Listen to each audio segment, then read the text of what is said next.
So Dokkan has just dropped a brand new LR Super Saiyan Goku, Gohan, and Trunks. The Super Saiyan Trio, as the community is calling them, even though we have one already, but sure. Then we do have the new transforming TEQ LR Broly, which we did also have a transforming TEQ LR Broly, right? But this is from movie 8 rather than movie 10. These two are just incredible characters all around. I mean, we'll go into depth about them. Of course, this is a tier list video, so we'll be talking about where I would place them in the tier list, how good I actually think they are, and everything like that. But before we continue on, let me know what you guys think about these characters in the comments below. I would like to hear where you guys would rank them in your own personal tier list, or even just post like a top 5, top 10, whatever you want. I like to hear from the community, like the general thoughts of people. I find that very interesting. But we're going to do this a little differently. Usually what I do in these tier list videos is I like make the tier list in a top 10 format, and I just like actually make it on video and go by each unit. But I feel like that's starting to get a little repetitive for me, where it's like, oh, I'm reading this unit's kit again, I'm explaining them again, even though I explained it like, you know, a month ago, 2 weeks ago. They drop these units consistently that would fit in this range of characters. So what I'm actually going to do is we have this pre-built tier list. This is from last time. This is the last top 10 LRs tier list I made, which was the Android 17 and I think 17 Golden Frieza update. These both came out at the same time. So with those two EZAs, they came out separately, did they? I think they did come out separately, my bad. But they came out around the same time, and because of that, I think that was the last tier list I made. There's a couple of easy TURs that released since then, like LR Turles and LR Jiren. I pointed to the wrong things specifically, so we'll talk about them a little bit after the main characters, I guess. And then of course there's actually going to be some things I may switch around in the tier list, and we'll talk about that too, why I think a certain character is placed in a certain area. But just as a quick overview for the last tier list, again, I think that Beast and Cell Max are in the top in their own tier. I think what they're doing is just overall more oppressive to bosses, and more just the team protecting ability is a more consistent thing to see than compared to like what these two have for team protector abilities. I think these two, their overall power, like their strength, I think generally is actually on par with these two. Like they're just general strength, you could argue that. It's just that I think that these guys do edge them out in terms of being a tier list, like a tier above them, because of the fact that you could realistically choose when you want to do that team protector ability as well and everything like that, right? And that's pretty much it, right? I think you could make an argument potentially even for these two above, but I personally wouldn't really do that. We have the TEQ Ultra Instinct Goku here. I do have him in S+, mostly because of his base form. Transforms TEQ UI Goku, you know, he is separate in here. I think just to be nice, we'll put him up here. I think Transform TEQ UI Goku's in this tier range. I mean, you could argue he's higher, but like he would be right here if that's the case. And I'm actually gonna move him back down still. I was thinking about just keeping him there, but just to make things more simple, we'll go ahead and leave it open. I think TEQ LR Jiren, really good character, very strong. Then we have the 4 at the bottom here, which is spots 6 to 10, or actually spots 7 to 10, my bad. 7, 8, 9, 10. These two I could always like kind of feel like I switch around constantly. I think these two are actually pretty good and have aged quite well, I think, overall. You know, I mean, it's been a few months since the anniversary in JP anyways.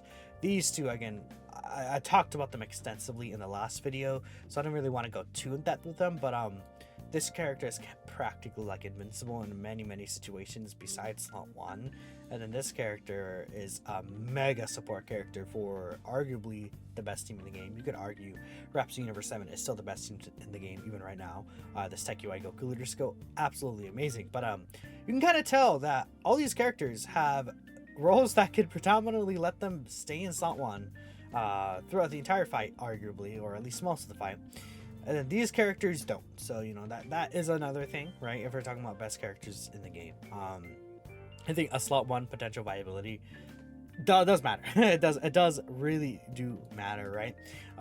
Because if you could be in slot 1 a majority of times you could also still be in slot 2 if the case arises, but you just have that flexibility and that option to do so, right? Which is a pretty good thing. But again, we're gonna hop in and we're just gonna talk about the 2 new characters really at this point right now that I kind of get the general precedent set. And we'll start off with the Super Saiyan Trio, because I know that's a lot of people's like have been really liking this unit especially, and I think I agree, man. I think the LR Super Saiyan Goku, Trunks, and Gohan are the best unit in the game. I'm just gonna straight up say I think they are overall more oppressive and strong in these bosses than Beast. Now, what I will say is, will they age out Beast Gohan? That is something that I would say probably not, which is really funny. I think Beast Gohan will have a longer lifespan than these characters, but I think what these characters are doing right now is gonna be more like with the current bosses that we have now. I think that they're more powerful overall in terms of what they're providing to the team and what they're actually doing to the boss. So that is, I think, one of the biggest things there. I mean, okay, we could just talk about exactly the biggest part of their kit here, and that is 100% the all allies defense plus 77% for 2 whole turns. I think that 2-turn 77% defense buff on their team is just absolutely crazy, man. You have to consider that with 2 of them on the team, which, you know, I mean, and their best team is going to be them as their leader, you're providing 154% defense support to all allies.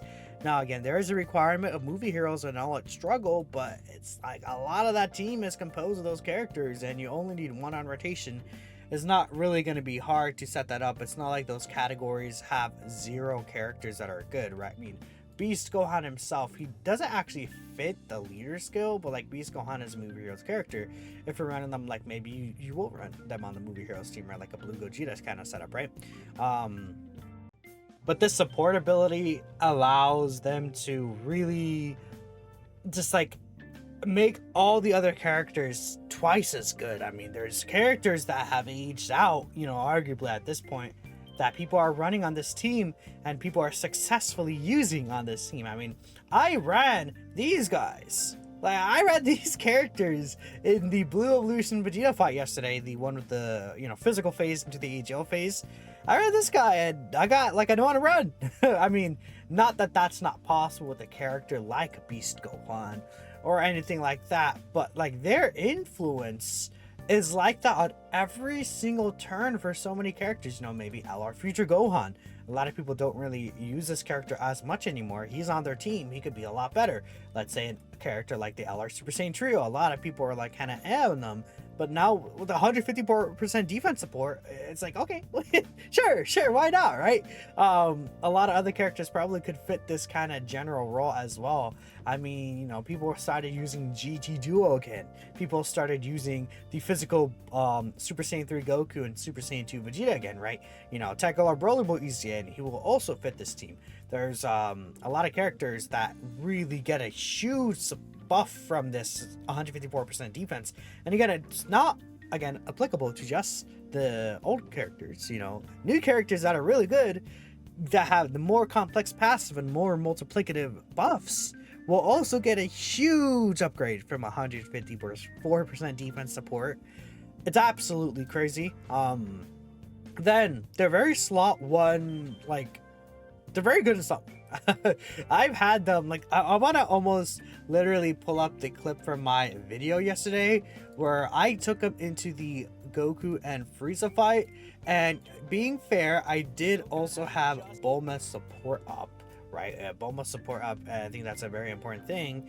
But where is the rotation I wanted to show here? Yeah, this rotation, I had Bulma's active skill. Being fair, like completely fair, we'd have Bulma's active skill up, but this is pre-super against the non 50% buff, or whatever the buff is for the Goku and Frieza, when they're above 50% HP. I took 66k in slot 1 with the Super Saiyan Trio, a physical type character that's 16.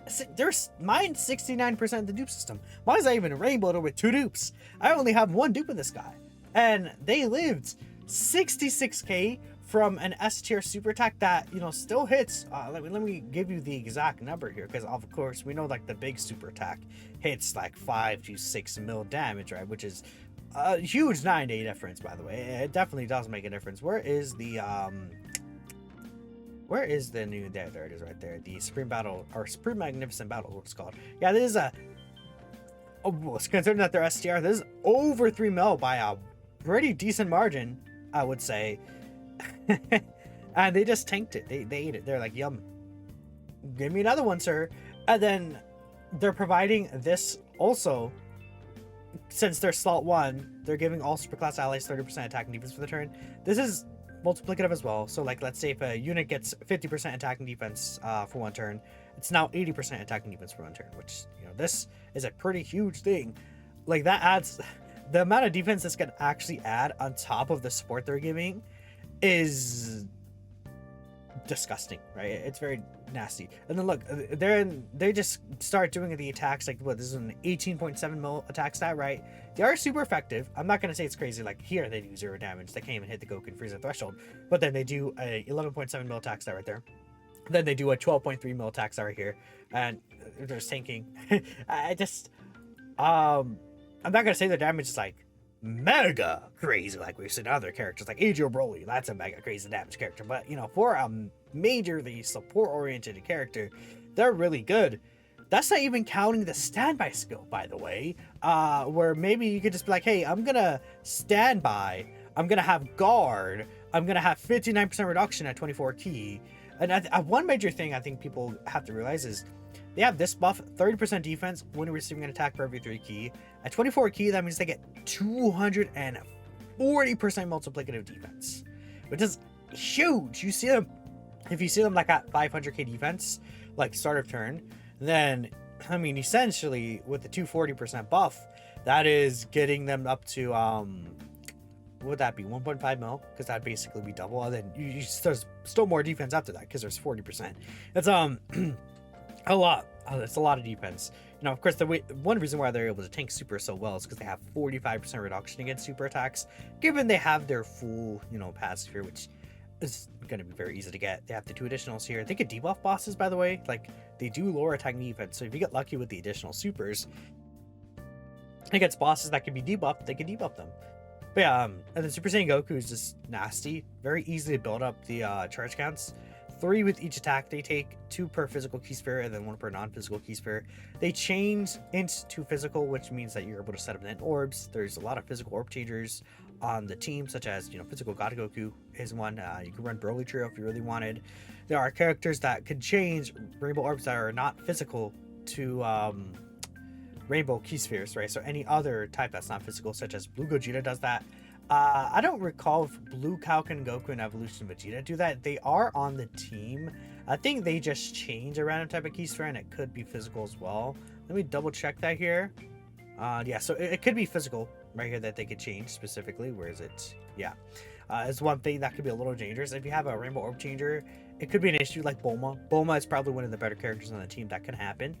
But I've had rotations where, like, we got all this, they get 27% defense per physical key sphere obtained, and they still give all allies 7% defense for 2 turns per physical key sphere obtained. So realistically, if you're running all those physical key sphere changers, another one is the new banner unit, the Piccolo / Vegeta. Vegeta changes 3 types of orbs that are not ints to physical, the STR, AGL, and Tech orbs. So with Vegeta, you can get this guy arguably like 20 plus orbs, and then if he's getting 20 plus orbs, that is what is that? That's 140% defense support just by itself. Or maybe if you get 10 orbs, that's at least meeting basically near the 77% that they do give pre-standby. Because the only thing that would suck is that they don't give the super attack of like 30% buff, but you could potentially give them more defense through here anyways. The standby skill, if you crit, you could just do so much damage. Like, the amount of damage that the standby skill could do is absolutely crazy, and I don't think it shouldn't even be a thing, to be honest. The amount of damage they do here, really nuts here. They're just doing everything. They're protecting the team throughout the entire fight. not in a way that, like, Beast Gohan's target skill turn, I think in itself will be better, but them and the fashion that they're doing, protecting the whole rotation, they don't even necessarily have to build up in most situations. As long as you get 24 key and they start getting the 18 key stacks and their super attack effect, they're gonna start looking really good. It's just crazy, and they have like very little restrictions. They just need one ally and rotation in one of the two categories, which again is not really a bad thing, I think, in my opinion, to kind of expect or ask for, especially from characters nowadays that like a lot of them have. Like if it was like a full rotation of those allies, I could see it, but it's just one of the allies. I should not have closed them, but it's just one ally in rotation that has to fit the category. It's not bad at all. Like the characters you want to run with them, like God Goku will be movie heroes. I think Blue Gogeta you could run on the team, I think, very easily as a movie heroes character. You could run GT Duo, very good character in the team, and that they're an all-out struggle character, if I'm not mistaken, right? They are, right? They are an all-out struggle. Super Saiyan 3 Goku and Super Saiyan 2 Vegeta, another all-out struggle character that could work well on the team, right? Tons of characters that could just be perfectly fine on the team, and the overlap with the teams here just it makes things very smooth and very nice. Great link set, still on a couple of good category teams. Just overall an incredible design character, and I think they're just providing more to the entire fight than what Beast Gohan is doing, in my opinion, right? Anyways, I think that's enough of me glazing that character. I will continue to glaze this character. I think they're crazy. I will say, as a final thing, could you say Beast Gohan's better? If you really wanted to, I could see the argument. They're in the same tier anyways. You could even put Cell Max above them, if you really wanted to. But there's a reason I have Cell Max at 4, and there's a reason I will have the TEQ LR Broly at my own personal number 3 spots.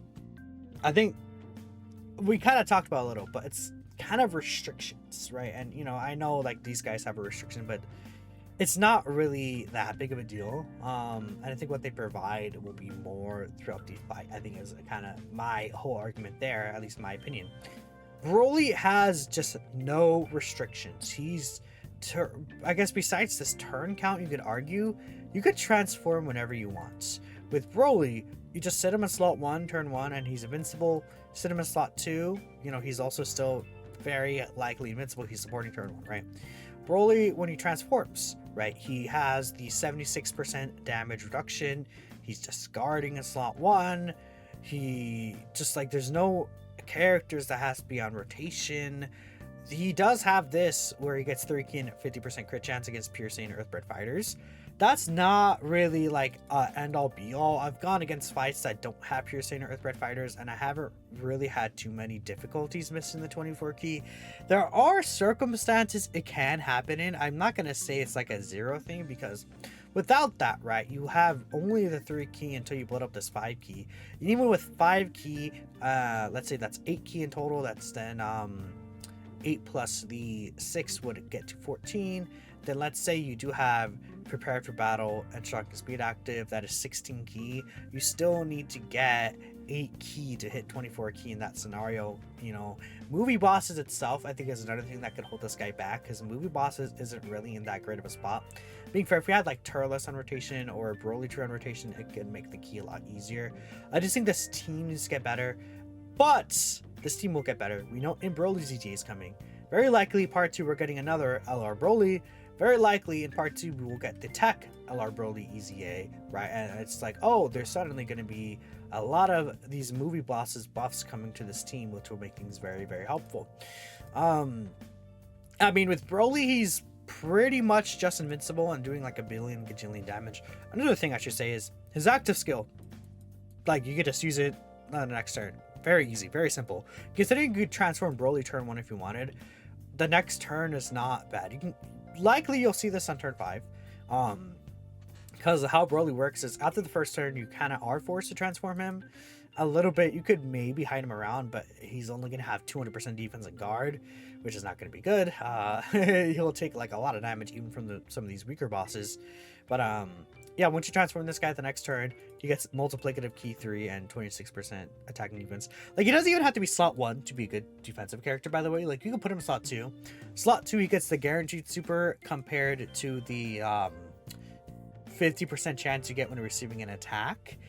But you do lose the guard, and you do lose the defense before attacking. However, I don't think that's that big of a deal. I think I literally am right here in this clip. Yeah, we see Broly here. Is this the Rainbow Broly? No, this is my 59% Broly friend. No, or 69% Broly. Keep in mind, Broly Trio is also providing 10% damage reduction support here. I do think that is important because Broly, being fair as well though, Broly's passive ran out, right? We got to turn 7.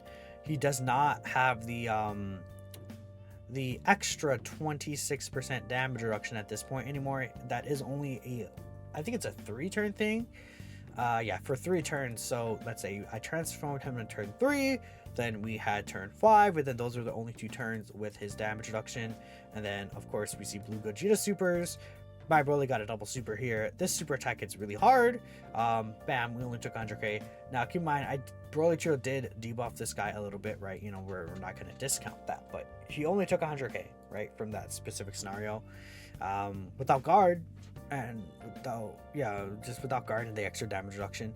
So even if he wasn't debuffed, if we had the extra reduction, he would have probably tanked less damage, even like with the extra 10% reduction, or you know, especially if it was the same scenario but with the extra 26% reduction, right? He would have been perfectly fine, right? In fact, it would be an extra 16% damage reduction, my fault, compared to the 60%. It would have been 76%. He does build up to a pretty good chance to crit overall, so he's able to do a lot of good damage. I mean, we saw that the damage he did in this turn was actually pretty nice, right? If you go back here specifically, just a general idea of his damage numbers, we see like just a 26 mil right here from a 69% Broly. He doesn't even have like Super Saiyan active here. He doesn't even have, I don't think Saiyan Warrior Race was active here as well. That's another 10% attack link, right? Prepared for Battle, I don't think was active as well, right? Because I don't believe Broly Trio has the Saiyan Warrior Race link. There's literally no extreme physical character has the Saiyan Warrior Race link. Now, I do have other situations in this video where we could see him have like really good attack stats as well. I think probably near the end here, but like right here, what is his attack stack? See, I didn't transform Broly in this turn actually, which is really funny. So let's say in this circumstance, right, this is Broly without like many attack links as well, just in the middle of the fight. Still 23 mil attack stat, right? I think he'd had his actives go up. Dang, is there the other Broly rotation I could see maybe right here? Yeah, perfect. Like this is gonna be a really good Broly rotation here. I don't think EJ Broly finished the job, does he? He might finish the job here actually. Then we don't see Type Broly. No, we don't. Okay, so like we could see Type Broly right here with some support, 24 mil. This is the Rainbow Friend, by the way. We do want to keep that in mind too. We can see that's a lot of damage there.